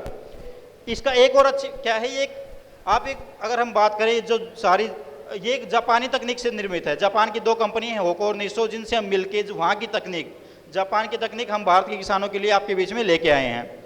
एक इसकी अगर नीचे अगर देखोगे इसके ऊपर लिखा हुआ है प्रणालीगत। तो जैसे डॉक्टर साहब ने बताया था, कई बार हम दवाई जब लगाते हैं, दवाई से जब आलू के ऊपर स्प्रे करते हैं हमारी बीज उपचार के लिए, तो वो दवा क्या होती है, कॉन्टैक्ट बेस्ड दवा होती है, तो हमारी आलू के ऊपर परत बना देती है। लेकिन जब हम उसको कट्टों में भरते हैं और बाद में खेत में लगाने के लिए जाते हैं, तो आलू के ऊपर जो परत बनी है, हमारी सुरक्षा कवच बना है, वो कई बार टूट जाता है, क्योंकि वो आपस में आलू लगेंगे, बाद में खेत में जब लगाएंगे तो आलू का ऊपर से हट जाता है। तो उसके ऊपर जैसे डॉक्टर साहब बता रहे थे, जीवाणु और फफूंदी जहाँ से वो कवच हट गया है वहाँ से आसानी से अटैक हो जाता है बाकी बीमारियों का। लेकिन ये क्या है, प्रणालीगत कंप्लीटली सिस्टमिक एक दवाई है। तो जैसे हम आलू के ऊपर इसको स्प्रे करते हैं तो आलू के जो उत्तक होते हैं उसके अंदर ये उत्तक उसको ऑब्जर्व कर लेते हैं, आलू के अंदर रहती है दवाई, तो ज़्यादा लंबा हमें नियंत्रण मिलता है। और जैसे हम बाद में स्प्रे के बाद में कट्टों में भरते हैं, खेत में लगाने के लिए जाते हैं, तो इतना उसका जो सुरक्षा कवच है वो हमारे आलू के ऊपर से हटता नहीं है। वो सुरक्षा कवच आखिर तक हमारे आलू की जो आलू का कंद हम लगा रहे हैं, एक तरीके से हमारी फसल के लिए जो माँ का काम करता है आलू का कंद, उसको आखिर तक एक तरीके से सुरक्षा कवच देता है। अब देखिए काम कैसे करता है। हम अगर आदमी की बात करें, हमारे लिए एक महत्वपूर्ण जरूरी चीज़ है, कई बार हम सुनते हैं प्रोटीन ना हो तो हमारा शरीर अच्छे से काम नहीं कर पाता। तो ये दवाई क्या करती है, जैसे ही किसी फफूंदी या फिर जीवाणु के संपर्क में आती है, उसके अंदर उसके प्रोटीन का जो बनने की क्रिया है उसको रोक देती है। अगर उसमें प्रोटीन नहीं बनेगा तो आखिर में फफूंदी और जीवाणु मर जाता है। उस तरीके से ये दवाई काम करती है। अब देखिए इसको प्रयोग कैसे करना है। प्रयोग हम कोई भी बीज उपचार की दवा का प्रयोग करते हैं 2 तरीके से करते हैं। कई बार क्या करते हैं, घोल बनाते हैं, घोल के अंदर उसको डबो लेते हैं और उसको निकाल के ऐसे तरीके से कर सकते हैं। दूसरी तरीका क्या है कि हम उसको आराम से किसी तिरपाल के ऊपर बिछा लें आलू को हमारे, और एक घोल बना के इसका और स्प्रे कर लें उसके ऊपर, और बाद में उसको पलट लें, उसके ऊपर दोबारा स्प्रे कर लें। तो ये दवा दोनों तरीके से प्रयोग की जा सकती है। इसका अगर हम माने, इसका डोज क्या रहेगा, 3.5 ml जेनेट 200 ml पानी में घोल बना लीजिए, वो हमारे 10 किलो बीज के लिए उपयुक्त है। उसके हिसाब से जितना बीज लगा रहे हैं उस हिसाब से उसकी मात्रा बढ़ती जाएगी। अब देखिए ये हमने अब बात की डोज की, किस तरीके से हम इसका प्रयोग करना है ये हमने बात की। अब देखिए इसका स्प्रे करते हैं, जब आलू को कई बार हम कोल्ड स्टोरेज से लेके आते हैं तो उसको खेत में नहीं लगाते हैं, उसको 4-5 दिन छोड़ते हैं ताकि वो आसपास के तापमान से वैसा हो जाए, वो पानी ना छोड़े आखिर में। तो इसका प्रयोग उसी तरीके से करना है। आलू को हम लेके आ रहे हैं, उसको 3-4 दिन छोड़िए, उसको आसपास के वातावरण के हिसाब से नॉर्मलाइज करिए। उसके बाद इसका आप जैसे हमने बात की घोल बना के स्प्रे कर सकते हैं या डुबा के इसका सीड ट्रीटमेंट कर सकते हैं। इस प्रकार हम जेनेट का प्रयोग करेंगे। उसके बाद कट्टों में भर के जैसे आप बुआई के लिए लेके जाते हैं लेके जा सकते हैं। तो इस प्रकार से इस दवा का हमें प्रयोग करना है। तो इस दवा के लिए एक सबसे अनूठी बात जो हमने पहले बात की, जो हमने डॉक्टर साहब से बता रहे थे उससे भी रिलेट की, कि कई बार जो कॉन्टैक्ट वाली दवा होती है उसका सुरक्षा कवच टूट जाता है, लेकिन ये कंप्लीटली सिस्टमिक दवा होने की वजह से इसका जो कवच बनता है आलू के ऊपर वो लंबा चलता है, लंबा नियंत्रण देता है और जल्दी से वो दवाई हटती नहीं है हमारी आलू के कंद के ऊपर से। ये CIB-RC द्वारा एक बीजोपचार के लिए प्रमाणित दवा है। ये पूरे ट्रायल किए हैं उन्होंने, उसके बाद उन्होंने इसकी बताया है कि ये एक बीजोपचार के लिए बहुत अच्छी दवा है और उन्हें इसके अच्छे रिजल्ट मिले। तो ये हम एक तरीके से बोल सकते हैं बीजोपचार के लिए एक रिकमेंडेड दवा है। तो हमारी तरफ से इतना ही रहेगा। उसके बाद 1 मिनट के लिए एक छोटी चर्चा कर लेते हैं। एक और बीमारी आती है जो पछेती झुलसा, बहुत बाद में आती है, इसके ऊपर ज़्यादा टाइम नहीं लेंगे। पछेती झुलसा आता है जो लगभग 60-65 दिन का पौधा हो जाता है, उस समय पे आता है। ये एक तरीके से ऐसा मान लो कि खेत में आ गया तो खेत जल ही जाता है, एक तरीके से पूरा जला हुआ दिखाई देता है खेत हमारा। तो इसके लिए क्या है कि एक हमारा उत्पाद आता है, इसके बारे में जब इसके समय आएगा उस दोबारा इस आपको उसके बारे में बताएंगे। तो इस दवा के अंदर क्या होता है, आलू ऐसा हो जाता है, आलू बिल्कुल सड़ा हुआ दिखाई देता है, अंदर से कई बार बैंगनी रंग भी दिखाई देता है। तो इसके लिए हम कई बार जो भी हम फफूंदीनाशक प्रयोग करते हैं वो कई बार क्या करते हैं कि पौधे की बढ़वार को एक तरीके से रोक के उसको प्रोटेक्शन मोड में ले जाते हैं। लेकिन हम एक उत्पाद लेके आए हैं जापानी तकनीक का, किरारी। ये एक ऐसा उत्पाद है जो बहुत ही, ये भी एक रिकमेंडेड उत्पाद है। ये लंबा आपको नियंत्रण देता है। ये क्या, जैसे इसका किरारी का हम स्प्रे करेंगे तो किरारी जो पत्ते के बीच के लेयर है उसके बीच में जाके रुक जाएगी, तो बाद में बारिश आ गई तो उससे अच्छे से इससे कभी धुलता नहीं है और लंबा नियंत्रण हमें किरारी का देखने को मिलता है। तो आज हमारी तरफ से इतना ही था। हमने बात की शुरुआत में भूमि के लिए हमने माइक्रोसुपर के बारे में बात की, बीजोपचार के लिए हमने जेनेट के बारे में बात की और बाद में पछेती झुलसा बहुत बाद की समस्या, बाद में उसमें विस्तृत चर्चा करेंगे, उसके लिए हमने किरारी के बारे में बात की। तो हमारी तरफ से इतना ही था। अभी देखिए, अभी बात हो गई, हमने जो बताना बता दिया है। अभी टाइम है सवाल पूछने का, 2 सवाल पूछने हैं हमें। तो देखिए ये हमारी परीक्षा अभी शुरू हो गई है। एक तरीके से हमने बताया वो कितना आपने सुन पाए हैं, समझ पाए हैं। तो देखिए हमारा जो पहला सवाल रहेगा, तो पहला सवाल हमारा रहेगा, हमने हाथ उठाइएगा ताकि उसी के पास माइक पहुंचे। हमने एक बीजोपचार के लिए एक दवा के बारे में बताया कि कौन सी बीमारी के लिए बताया कि कौन सी बीमारी आती है जिसके लिए हम उस उत्पाद का प्रयोग करना है, उस बीमारी का, समस्या का नाम बताना आपको और उस उत्पाद का नाम बताना आपको। तो ये एक सवाल है, जिसको पता है हाथ उठाइएगा। जेनेट आलू धोने के लिए कौन कौन सी बीमारी बताई थी, किसके लिए, किस समस्या क्या बताई थी हमने? उसमें एक तो चेचकी है और एक काली जो पपड़ी टाइप थी वो थी। सही है। चलो एक सवाल और डॉक्टर साहब पूछते हैं। माइकोर सुपर 4 किलो 2 बार 8 किलो तो हो गया। अब मेरा केवल एक सवाल है उसके ऊपर, जो किसान को पता हो केवल हाथ उठाए। उसके मैंने 2 काम बताए थे कि 2 मुख्य काम कौन से करता है, वो 2 काम। मिट्टी को भुरभुरी करता है और उनकी जड़ों को, पौधे की जड़ों को लाभ मिलता है। Very good. आ जाओ सर। आ जाइए सर, मंच पे आ जाइए। बहुत बहुत शुक्रिया सर, ये तमाम जानकारियां हमारे किसानों को देने के लिए। और चलिए कार्यक्रम को आगे बढ़ाते हैं। यदि आप धानुका के उत्पादों के बारे में कोई और जानकारी चाहते हैं तो नंबर है 1800-102-1022 1800-102-1022। साथ ही स्टील प्राइवेट लिमिटेड के यदि आप उपकरणों के बारे में कोई जानकारी लेना चाहते हैं तो नंबर है 9028411222 9028411222। और चलिए कार्यक्रम को आगे बढ़ाते हैं और अब बात करते हैं मूल्य संवर्धन के बारे में, वैल्यू एडिशन। हम फसल को बेचकर, उत्पादन को बेचकर उससे अच्छा मूल्य हम पा सकते हैं यदि हम मूल्य संवर्धन करें किसी भी फसल का। तो पोटैटो का मूल्य संवर्धन, आलू की फसल का मूल्य संवर्धन आप कैसे कर सकते हैं, क्या क्या अन्य प्रोडक्ट आप उससे बना सकते हैं, इस विषय पर जानकारी देने के लिए मैं मंच पर आमंत्रित करना चाहूँगी मिसेस दीप्ति सिंह हैं, SMS home science KVK Bijpuri से। मैम प्लीज़ मंच पर आएँ और विषय से किसानों को अवगत कराएं। एक बार जोरदार तालियां बजा दीजिए। धन्यवाद मैम। सभागार में उपस्थित सभी कृषकों को बहुत बहुत स्वागत है और मेरा राम राम भी है। अभी जैसा कि बात हो चुकी है ऑलरेडी, हमारे 2-3 एक्सपर्ट बोल चुके हैं आलू के ऊपर। बात हम कर रहे हैं कि आलू की मिट्टी की जांच की बात हो गई, आलू की फसल की बात हो गई।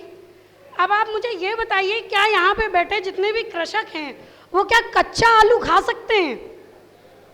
या कोई भी फसल जिसकी हम बात करें, क्या कच्ची चीज़ खा सकते हैं? उसके लिए जो सबसे ज़्यादा चीज़ ज़रूरी है वो है किसी भी फसल का उत्पाद बनाना, जिसे हम बोलते हैं बाई प्रोडक्ट्स। हमें बाई प्रोडक्ट्स बनाने की ज़रूरत होती है। अब बाई प्रोडक्ट्स बनाना है तो हमें ये पता होना चाहिए कि कैसे बनाना है। साथ में जितने भी कृषक हैं वो फसल बेच के जितना मुनाफा कमाते हैं ना, उससे कई गुना ज़्यादा मुनाफा जो आपकी फसल है उससे उत्पाद बना के पा सकते हैं। यदि हम आलू की ही बात करें तो आप लोग जो भी आलू बेचते हैं 30 रुपये किलो, 20 रुपये किलो, 25 रुपये किलो, मैं किलो के हिसाब से बात कर रही हूँ। लेकिन अगर आप वही अपने बच्चों को चिप्स का पैकेट दिलाते हैं तो वो 10 रुपये के पैकेट में 20 से 30 ग्राम होता है केवल।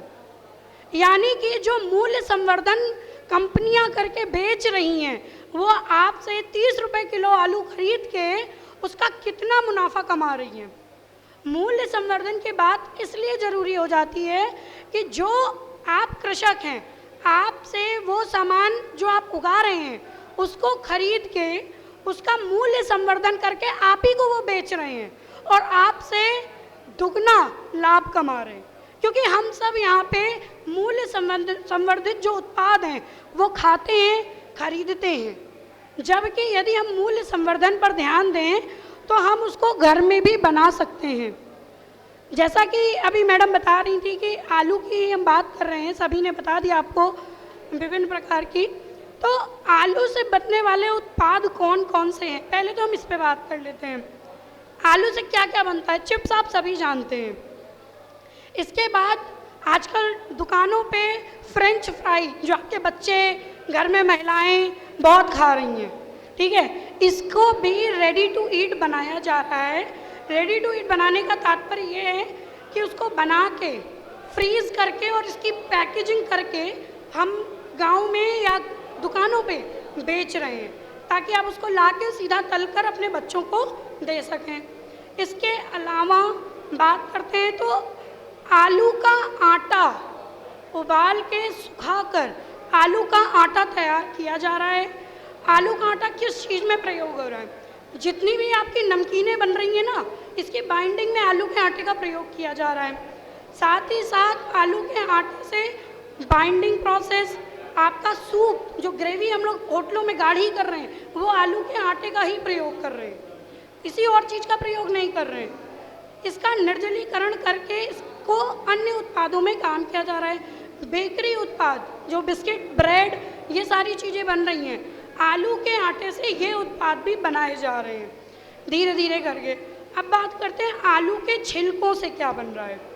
सिर्फ ना केवल आलू, बल्कि जो आपके आलू के छिलके हैं उनसे भी बायोडिग्रेडेबल आइटम जैसे कागज, आपके बैग, ये बनाए जा रहे हैं। बायोडिग्रेडेबल का क्या मतलब है? अभी सर बता रहे थे, हम ज़मीन से ले रहे हैं पर हम ज़मीन को दे क्या रहे हैं?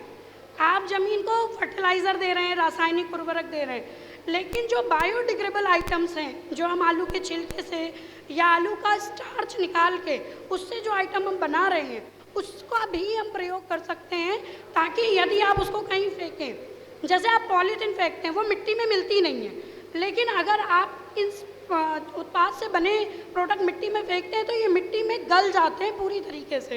तो यानी कि आपने जो मिट्टी से लिया है आलू, वही आपने मिट्टी को वापस कर दिया। तो एक तरीके से ना केवल ये वातावरण के लिए वरन आपकी मिट्टी के लिए भी बहुत ज़्यादा उपयोगी है।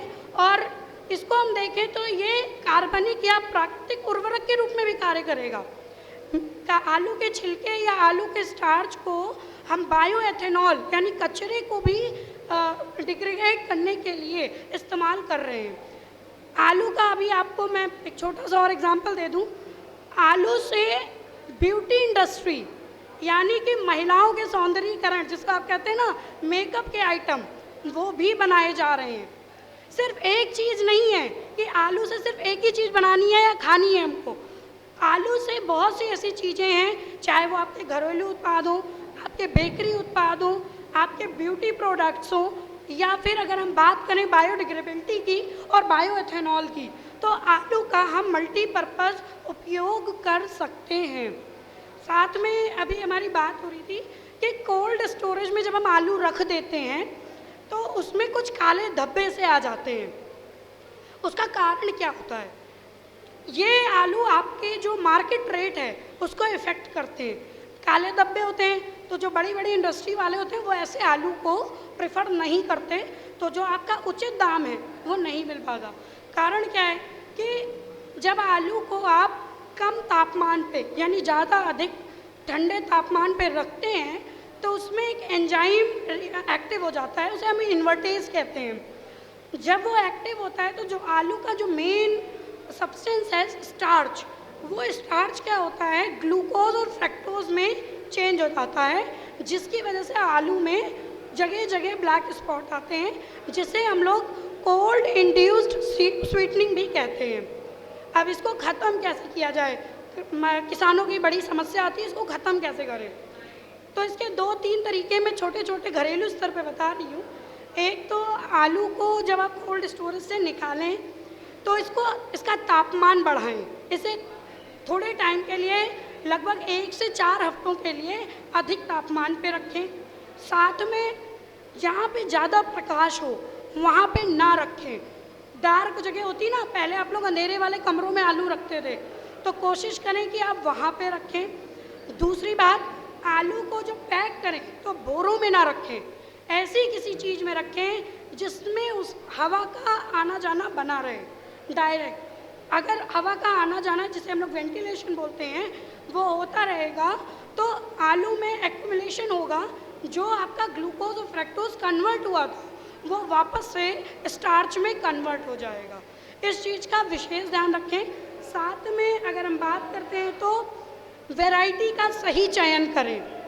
जो आप आलू की वैरायटी की बुआई कर रहे हैं उसका चयन सही तरीके से करें और मिट्टी की जांच करा के ही उर्वरकों का प्रयोग करें। अत्यधिक या अत्यधिक कम उर्वरक का प्रयोग ना करें।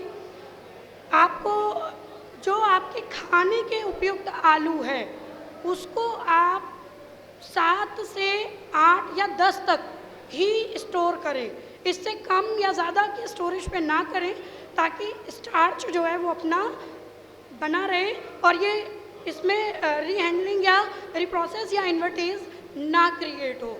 साथ में मैं ये कहूँगी कि आलू के जो छिलके हैं उसको ना फेंकें, उसको आप कार्बनिक रसायन या प्राकृतिक रसायन की तरह अपने खेतों में या घर में यदि आप पोषण वाटिका बना रहे हैं तो उसमें प्रयोग करें और जैविक उत्पाद प्राप्त करें। धन्यवाद। मैम आपसे एक सवाल पूछेंगी, सवाल का जवाब जिनको पता होगा वो हाथ बस उठाएंगे। जवाब सही हुआ तो एक इनाम ग्रीन टीवी की तरफ से मिलेगा। चलिए, अभी मैंने लास्ट में ही बताया है कि खाने युक्त जो आलू है उसको कोल्ड स्टोरेज में कितने तापमान तक रखना उचित होता है? 8 से 10 डिग्री सेंटीग्रेड। सही है। तो thank you so much ma'am, ये तमाम जानकारियां हमारे किसानों को देने के लिए और आपको भी बहुत बहुत मुबारक ये इनाम पाने के लिए।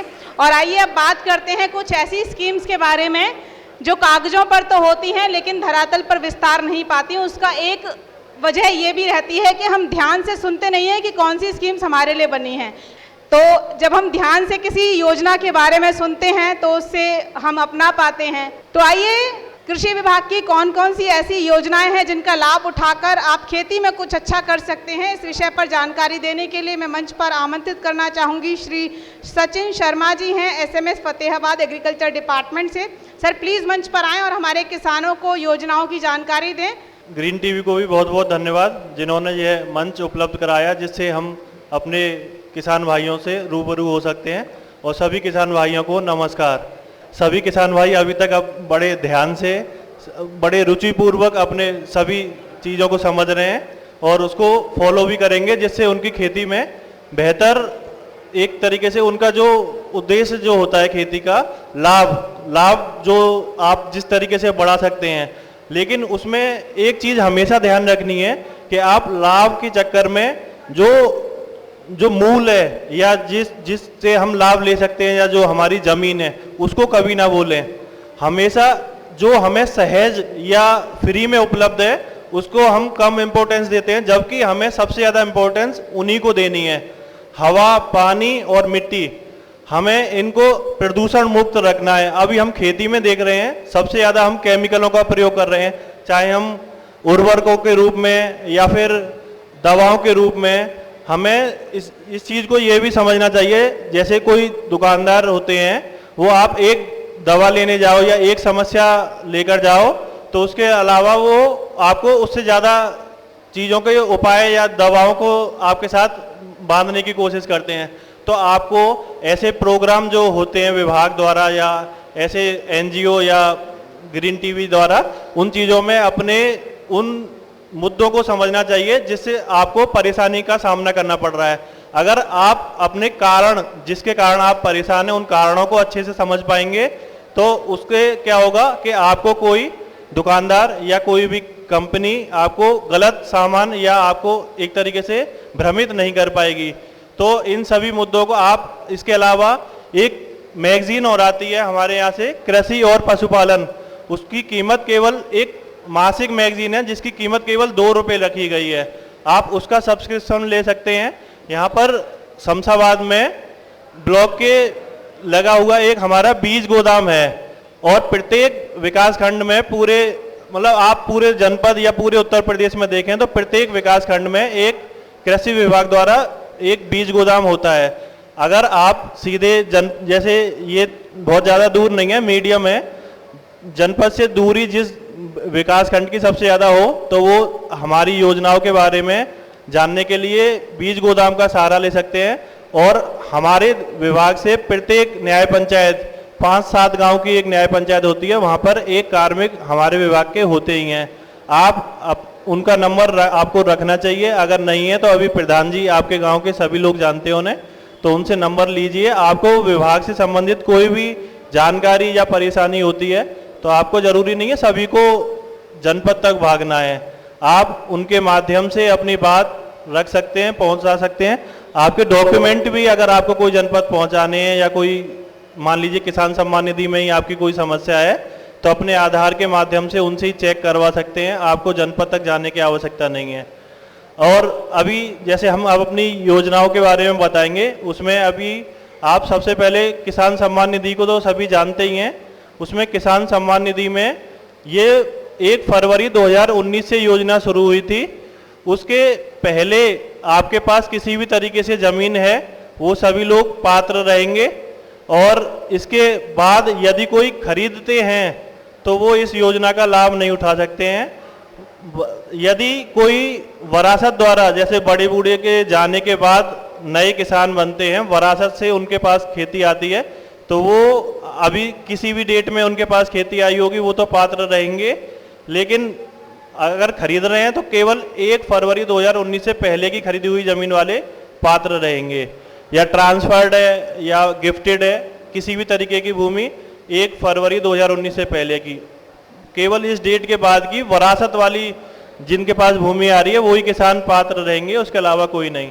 इसके अलावा भी कुछ और अपात्रताएं बनाई गई हैं, जैसे पति पत्नी और नाबालिग बच्चे, इनमें से केवल एक व्यक्ति ही किसान सम्मान निधि का लाभ दे सकता है, क्योंकि ये इंडिविजुअल फार्मर को लाभ ना देकर एक परिवार को लाभ दे रही है ये योजना। यदि कोई वकील, डॉक्टर, इंजीनियर, आर्किटेक्ट इस तरीके का व्यवसाय कर रहा है तो वो इसमें अपात्र हैं। यदि कोई जिला अध्यक्ष या उसके ऊपर के संवैधानिक पद पर आसीन है उनको इस योजना का लाभ नहीं मिल सकता है। कोई सरकारी नौकरी में है या सरकारी सेवा से सेवानिवृत्त है उनको इस योजना का लाभ नहीं मिल सकता है। यदि पेंशन 10,000 से कम मिल रही है तो वो इस योजना के लिए पात्र हैं। इस तरीके की कुछ शर्तें हैं, तो आप अप्लाई करने से पहले इसका भी विशेष ध्यान रखें। अभी हमारे विभाग द्वारा लगातार फार्मर रजिस्ट्री का कार्य किया जा रहा है। फार्मर रजिस्ट्री को इस योजना से जोड़े नहीं और थोड़ा जोड़ भी सकते हैं। फार्मर रजिस्ट्री मैंडेटरी है, तो इस योजना में उसको पूर्णतः लागू कर दिया है कि अभी आप जो भी आवेदन करेंगे तो आपका एक फार्मर रजिस्ट्री नंबर सबसे पहले वो भरवाएगा। अगर आपने फार्मर रजिस्ट्री नहीं की गई है तो आप उसको अप्लाई ही नहीं कर पाएंगे पीएम किसान पोर्टल पर अपने आवेदन को। और इसके अलावा जो किसान सम्मान निधि के लिए किसान पात्र नहीं है, फार्मर रजिस्ट्री उनको भी करवानी है। इसलिए मैंने कहा था इसको इससे जोड़े नहीं पीएम किसान सम्मान निधि से। फार्मर रजिस्ट्री हर व्यक्ति जो जमीन खेती वाली अपने पास रखता है या खेती कर रहा है सभी को करवानी है, चाहे वो सरकारी सेवा में हो चाहे वो किसी भी तरीके से हो। यदि कोई एग्रीकल्चरल लैंड का मालिक है उसको फार्मर रजिस्ट्री करानी है। तो आप इस बात को अपने गांव में या अपने भाई किसान भाइयों तक जरूर पहुंचाएं, जिससे सभी लोग फार्मर रजिस्ट्री कराते हुए और बाकी सभी योजनाओं का लाभ ले सकते हैं। जैसे अभी आपको केसीसी के लिए डॉक्यूमेंट लेकर जाना पड़ता है, जब पहले हमें एक किसान भाई या जोत भाई के नाम से एक किताब मिलती थी। अब दौर डिजिटलाइजेशन, मतलब आईटी दौर चल रहा है, अभी डिजिटलाइजेशन हो चुका है। ये आप किसान भाई का ही एक आधुनिक एक तरीके से रूप देख सकते हैं। फार्मर रजिस्ट्री और कुछ नहीं है, उसी तरीके का रिकॉर्ड है जिससे किसान की पहचान हो सके। जब आप केसीसी लेने बैंक में जाते हैं तो आपसे कई तरीके के कागज़ मंगाए जाते हैं उसमें। तो अगर आपने फार्मर रजिस्ट्री करा ली होगी और इस योजना का जब अच्छे से परिपालन होने लगेगा तब आपको कोई ज़्यादा कागज़ ले जाने की आवश्यकता नहीं पड़ेगी। ये सब चीज़ें आपकी सुविधा के लिए ही है, इसलिए आप फार्मर रजिस्ट्री अवश्य कराएं। इसके अलावा फसल बीमा योजना में अगर आप सभी को प्रधानमंत्री की फसल बीमा योजना के अंतर्गत प्रत्येक सीजन पर खरीफ और रबी पर एक बीमा कराने की सुविधा मिलती है, जिसमें खरीफ में 2% और रबी में 1.5% 1.5% के हिसाब से आपसे प्रीमियम धनराशि ली जाती है। और हॉर्टिकल्चर क्रॉप के लिए जो बागवानी फसलें होती हैं उसमें 5% प्रीमियम धनराशि होती है।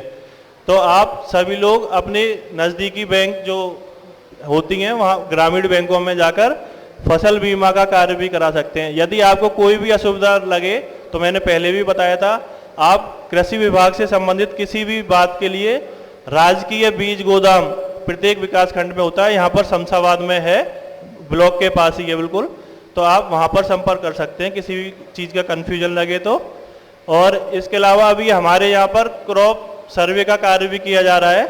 तो क्रॉप सर्वे में आप थोड़ा सा जो सर्वे करने आते हैं उनको सहयोग दें। कभी कभी देखने आता है कोई उनको रोकता टोकता है तो समस्या आती है, तो वो बहुत ही आवश्यक कार्य है, जिससे सरकार आगे जो योजनाएं बनाती हैं उससे पहले उन्हें ये मालूम होना चाहिए कि हमारे किस क्षेत्र में कौन सी फसल हो रही है, या प्रदेश में या जनपद में कौन सी फसल हो रही है और कौन सी फसल की आवश्यकता है, जिसको वो प्रोत्साहित कर सकते हैं। एक आंकड़े के लिए, योजना बनाने के लिए आंकड़ों की बहुत आवश्यकता होती है, तो उसके लिए वो हमारे यहाँ फसल सर्वेक्षण का कार्य चल रहा है, उसमें सभी सहयोग दें। और उसके अलावा हमारे यहाँ कई प्रकार की योजनाएं और चलती हैं। जैसे आप पीएम किसान सम्मान निधि को जानते हैं, वो केंद्र सरकार की योजनाएं हैं, लेकिन अधिकतर योजनाएं हमारी राज्य सरकार से होती हैं। तो जैसे पीएम किसान पोर्टल पे आप पंजीकरण कराते हैं, ऐसे ही एक एग्री दर्शन पोर्टल भी होता है जो राज्य सरकार के लिए होता है। हम जो भी किसानों की सुविधाएं मिलती हैं, चाहे यंत्र हो, बीज हो या कोई भी चीज़ें मिल रही हैं, वो राज्य सरकार के पोर्टल द्वारा ही मिलती हैं। अतः एग्री दर्शन, आप इस पोर्टल का भी ध्यान रखें।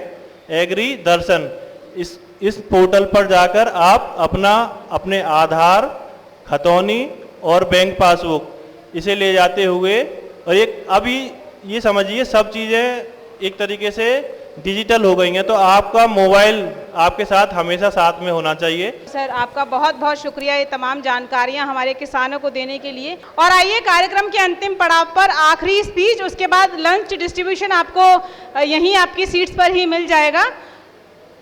उससे पहले मैं आपको बताना चाहूँगी कि यदि आप छोटे कृषि उपकरण अपनी खेती में इस्तेमाल करने के इच्छुक हैं तो बाहर एक स्टॉल लगा है स्टिल प्राइवेट लिमिटेड का, आप वो स्टॉल विजिट कर सकते हैं। वहाँ से कुछ जानकारियाँ आप छोटे कृषि उपकरणों के बारे में ले सकते हैं। साथ ही एक नंबर है 9028411222, इस नंबर पर संपर्क कर सकते हैं। मैंने आपको 2 नंबर बताए, एक धानुका एग्रीटेक का नंबर है 1800102102 और एक नंबर है स्टिल प्राइवेट लिमिटेड का 9028 411222। इसके अलावा एक नंबर है जो ग्रीन टीवी का व्हाट्सएप नंबर है। आपकी फसल में रोग कीट का प्रकोप है, आपको खेती से संबंधित कोई समस्या है, इस नंबर पर आप अपना सवाल भेज सकते हैं। हम पूरी कोशिश करते हैं कि देश भर के कृषि विशेषज्ञों के माध्यम से आप तक आपके सवाल का जवाब वर्चुअली यानी व्हाट्सएप के माध्यम से पहुंचा सकें। तो नंबर है 9953218363 9953218363। ये ग्रीन टीवी का व्हाट्सएप नंबर है जो आपके लिए एग्रीकल्चर हेल्पलाइन का काम करता है। साथ ही आप एक जी देख रहे होंगे बना हुआ, ये ग्रीन टीवी का लोगो है। ग्रीन टीवी इंडिया के नाम से यूट्यूब पर हमारा चैनल है जिस पर आपको 7000 से ज़्यादा खेती से संबंधित वीडियो मिलेंगे। कोई फसल शायद ही ऐसी होगी जिसके बारे में इस चैनल पर जानकारी आपको नहीं मिलेगी। अगर आप टाइप नहीं कर सकते तो एक स्कैनर है जो बैनर पर है, आप इसे स्कैन करके भी ग्रीन टीवी से जुड़ सकते हैं। और आइए अब कार्यक्रम की आखिरी स्पीच, कोल्ड स्टोरेज के क्या बेनिफिट हैं किसानों के लिए, आलू किसानों के लिए कोल्ड स्टोरेज कैसे लाभदायक है, इस विषय पर जानकारी देने के लिए और किसानों से कुछ महत्वपूर्ण बातें साझा करने के लिए मैं मंच पर आमंत्रित करना चाहूँगी श्री युवराज सिंह परिहार सर हैं, managing director BPS cold storage से, शमशाबाद आगरा से। सर प्लीज़ मंच पर आएँ और किसानों को संबोधित करें। धन्यवाद ग्रीन टीवी और स्मिता मैम का बहुत बहुत धन्यवाद कि एक महत्वपूर्ण बैठक इन्होंने यहाँ पे आयोजित की और काफ़ी सारी जानकारी लोगों को मिली। धन्यवाद धानुका की पूरी टीम को, धानुका की तरफ से भी बहुत सारी जानकारी यहाँ बताई गई है और निसंदेह उस जानकारी से हमारे किसान भाई उसका लाभ भी लेंगे। कृषि विभाग की तरफ से जो अधिकारी आए थे उन्होंने भी अभी सारी अपनी स्कीमें बताई हैं और बिल्कुल इसकी भी जानकारी मिलने से हम लोगों को विभाग से जो भी मदद या सब्सिडी मिलती है उस पर भी हमें बहुत बहुत मदद मिलेगी। उस सब के लिए बहुत बहुत धन्यवाद आपका। आलू के बारे में लगातार हम लोग बात करते रहते हैं, लगातार बात होती रहती हैं। अभी यहाँ पर भी डॉक्टर साहब ने जो कि केवीके से आए थे, केवीके की पूरी टीम को भी बहुत बहुत बधाई, आपने समय निकाला।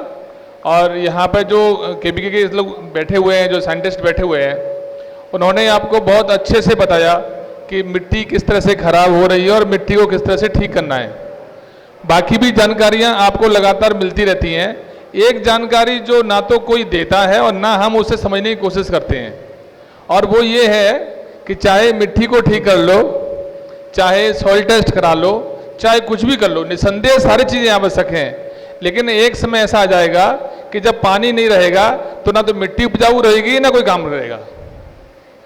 और हम लोगों ने तो कसम खा ली है कि अगले 20 साल में इस धरती में पानी नाम की कोई चीज़ छोड़नी नहीं है। तो जो भी यहाँ पर 10-20-50 लोग बैठे हैं, आपसे यही एक निवेदन है कि जितना कम से कम हो सके पानी का दुरुपयोग करें। एक बहुत बड़ी, मैं लगातार हर मन से कहता रहता हूँ कि एक नई बीमारी हमने और अपने सर पल्ले पाड़ ली है, और वो बीमारी है जेठमासी बाजरा। जितने पानी में कम से कम 10 फसलें आलू की हो जाएंगी, उतने ही पानी में हम एक जेठमासी बाजरा करते हैं। समरसेबल लगी हुई है, ना तो खेतर में कोई बरा डाल रहे, ना डोर डाल रहे, ना मैं डाल रहे, एक लंगते काट दो, चल लो धर्राम पे। इन सब चीज़ों को सुधार करना पड़ेगा। मैंने 2000 में एक समरसेबल लगाया था, 80 फुट की बामन लोडिंग गई। कितनी फुट की? 80 फुट की। अब एक समर लगाई है, बामन 3 से 20 फुट की लोडिंग है। पिछले 25 साल में सोचो हम कहाँ से कहाँ पहुँच गए। और अगले 25 साल में अगर इसी तरह से पानी का दोहन किया गया तो फसल तो छोड़ दो, पीने के लिए भी पानी नहीं बचेगा। नहाना है तो समरसेबल चल रही है, भैंस निकाली है तो समरसेबल चल रही है, साइकिल धोनी है तो समरसेबल चल रही है। और तो और हम लोग इतने निष्ठुर हो गए हैं कि हमको अगर सामान्य तौर पर एक आदमी 400 से लेकर 600 ml पानी पीता है, और वो अगर हमें खेत पे प्यास लगती है तो उस 600 ml पानी के लिए हम 25,000 लीटर पानी वेस्ट कर देते हैं। 20 हॉर्स पावर की समर चलावेंगे, फिर धार देखेंगे, फिर एक गुड पानी पिएंगे, बाकी बात जाके समर बंद करेंगे। तो बंद करते ही नहीं, करते ही चल रहा है। हम करके आ रहे हैं। इस पर बहुत अच्छे से विचार करने की आवश्यकता है। बहुत छोटी सी बात है, लेकिन घर जाके सोचियो कि हम अगली पीढ़ी के हैं क्या कर भी जा रहे हैं। जो यहाँ लोग जनरली बैठे हैं वो सब सामान्य 35 से 40 साल 45 साल की उम्र के हैं या उससे बड़े हैं। पिछले 25 साल में सामान्य तौर पर 250 फुट पानी नीचे चला गया है, और अगले 25 साल में अगर 2.5 से फुट पानी नीचे चला होगा तो वो पानी ना तो पीने योग्य है और ना ही फसल के योग्य है। वो पानी का मतलब का नाथ। तो जब पानी नहीं रहेगा, फसल ही नहीं होंगी तो कोई चीज नहीं रहेगी और हमारी पीढ़ी हमसे काकेगी। जब आते आप सोच पे तैयार जाओ। तो अपने अपने खेतन पे, अपने अपने ट्यूबवेल पे, अपनी अपनी समरसेबल पे कम से कम और खर्चो नहीं होए तो एक आध बाल्टी पानी रखने की व्यवस्था कर लो। जब प्यास लगे तो बाल्टी लोटा से पानी पी लो और कम से कम पानी को दोहन करें। और जब जेठ मासी बाजरा है तो बिल्कुल भूल जाओ। कोई पड़ोसी को करे बाबू तो नहीं कर दो कि भैया जेठ मासी बाजरा मत करा, चौमासे में बिना पानी के होगो, बिना मेहनत के होगो और भाई जेठ मास में जरूरत पड़ रही है। तो ये चीज बिना मेहनत के ऐसा करते हुए ताकि इतनी मेहनत क्यों करें। और खुदा न खास्ता अब मई में पानी पड़ेगा तो ना तो बहुत सारे कटवैया मिले, उमर सके माए तुम काट ना सकत बाय, चौंट सकत ना तुम बाय। तो अपने खुद समझो और अपने लोगों ने समझाओ कि भाई जा जेठ मासी बाजरा की बीमारी से बचो। बाकी आलू के बारे में, कोल्ड के बारे में इस समय ऐसी कोई भी नई चीज़ नहीं है जो हम लोग अवेयर नहीं है। किसान का और कोल्ड वालों का बहुत ही चोली दामन का साथ है। सुख में दुख में एक दूसरे के साथ खड़े रहते हैं और बहुत ही बेहतर सामंजस्य से काम कर रहे हैं। तो मुझे लगता है और बाकी सारी चीज़ों की कहने की ऐसी कोई विशेष आवश्यकता नहीं है। आप ऐसे ही समृद्ध बनिए। कोई भी जानकारी हो आपस में जानकारी को साझा करिए, अच्छे से मेहनत करिए, खुश रहिए, समृद्ध रहिए। बहुत बहुत धन्यवाद सभी लोगों का। सब लोग पधारे, सभी लोग यहाँ उपस्थित हुए, बहुत बहुत आभार आपका। धन्यवाद, नमस्कार। Thank you sir, thank you so much. अभी पीछे बहुत सारे लोग सर मुझे कह रहे थे कि हमें सब पता है, हमें काऊ चीज़ें जानने की ज़रूरत ना है, हम सब जानते हैं, हमें कछू मत सिखाओ। ये 2-4 दिन में सीखा है मैंने यहाँ पे। हाँ, तो पीछे बहुत सारे लोग ऐसे ऐसे बातें कर रहे थे कि हमें सब कछू मालूम है, हमें मत सिखाओ, हम सब जानते हैं। तो जो सब जानते हैं वो उनको भी कभी कभी थोड़ा थोड़ा सीखने की ज़रूरत पड़ती है। तो सीखते रहिए क्योंकि ज़िंदगी हर मोड़ पे कुछ कुछ सिखाती है। हम कितने भी पढ़ लिख जाएं, कहीं ज्ञान में कमी रह जाती है जिसे हमें जानने की ज़रूरत रहती है। इसलिए सीखते रहना चाहिए और हमारी तो कोशिश है कि हम हर दिन आपको कुछ सिखा पाएँ। इसीलिए एक मंच आपको उपलब्ध कराते हैं जहाँ विशेषज्ञ आप ही के बीच से आकर आपको कुछ ऐसी स्कीम्स की जानकारी दें, ऐसे नवाचारों की जानकारी दें जो आपको खेती में और उन्नत बना सकते हैं, आपको बुलंदी के शिखर तक पहुंचा सकते हैं। तो ऐसे ही आपके बीच से 20 प्रगतिशील किसान जिन्होंने खेती में कुछ अच्छा किया है आपके लिए प्रेरणा बन सकते हैं और हमारी तरफ से ये उनके लिए एक सम्मान है, प्रशस्ति पत्र कि आप और बेहतर करिए खेती में और आप लोगों के लिए वो प्रेरणा बने। इसलिए इस मंच के माध्यम से हम उन्हें सम्मानित करते हैं। तो इस क्षेत्र के 20 प्रगतिशील किसानों को सम्मानित करने के लिए मैं मंच पर आमंत्रित करना चाहूँगी श्री सचिन शर्मा सर, प्लीज़ मंच पर आ जाइए। Amit Dubey sir, sir please आप भी मंच पर आएँ। दीप्ति मैम प्लीज़ आप भी मंच पर आएँ। Yuvraj sir, Rajesh sir, sir please मंच पर आ जाइए। Manu Bahadur sir, Dhanuka agritech limited से। आशीष मान सर, सर प्लीज़ मंच पर आएँ। और अब मैं एक एक करके नाम किसानों के बोलूँगी, आप एक एक करके मंच पर आइएगा और मैं अपने मेहमानों से भी निवेदन करूँगी कि एक एक आगे आकर एक एक किसान को सर्टिफिकेट देंगे तो सभी की फ़ोटो अच्छी आएंगी। तो पहला नाम है उदय भान सिंह जी हैं नवादा से, ये आलू के प्रगतिशील किसान हैं। टीकम सिंह जी हैं बांगुर से, टीकम सिंह जी। नवाब सिंह जी गांव रहचंद से। राजेंद्र सिंह जी हैं ककराही से। गोदना सिंह जी हैं गढ़ी मोहन लाल से। राजकुमार जी हैं हिरनेर से, राजकुमार जी। ब्रजेश पाठक जी हैं बांगुरी से, ब्रजेश पाठक जी। केवला सिंह जी हैं बांगुरी से। वसंत सिंह जी हैं बांगुरी से। विवेक भाटी जी हैं गढ़ से। वास ख्याली से राजू पावसर जी। देवेंद्र सिंह जी वास ख्याली से। साहब सिंह जी नवादा से। योगेंद्र सिंह जी। अमर सिंह जी कानापुर से। हमारे बाबूजी अमर सिंह बाबूजी हैं, ये इस जिले के सबसे बड़े आलू किसान हैं। आगरा जिले के सबसे बड़े आलू किसान हैं। हमारा सौभाग्य है कि हमारे बीच में उपस्थित हैं और ताली जोरते बजाओ एक बार। तो बहुत बहुत मुबारक हमारे सभी किसानों को जिन्हें प्रशस्ति पत्र देकर सम्मानित किया गया, और हमारे सभी मेहमानों का भी बहुत बहुत शुक्रिया।